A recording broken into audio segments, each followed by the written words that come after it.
Politisi Partai Nasdem Akbar Faisal dalam YouTube Bang HS TV, dikutip Fajar, ID Kamis, 5 Mei 2023, buka-bukan soal mahalnya biaya politik untuk menjadi anggota DPR RI. Jika tidak punya uang, kata dia tidak mungkin terpilih. Mengingat biaya yang tak murah. Itu juga salah satu alasannya enggan maju menjadi anggota DPR RI untuk tahun 2024.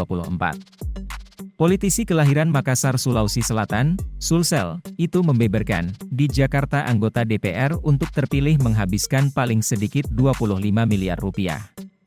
Sementara untuk di kampung halamannya, di Sulsel, kisaran 7 miliar rupiah hingga 10 miliar rupiah. Di sisi lain, ia menyebut pendapatan anggota DPR tak sefantastis itu.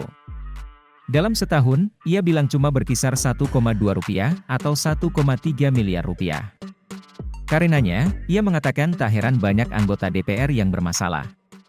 Saya yakin kalau di Jakarta itu seorang anggota DPR untuk terpilih membutuhkan minimal 25 miliar kan gitu ya. Di Sulawesi Selatan 2, kampung saya. Rata-rata teman saya itu menghabiskan antara 7 sampai 10 miliar. Pendapatan resmi, saya harus mengatakan ya, itu yang saya mau tanya.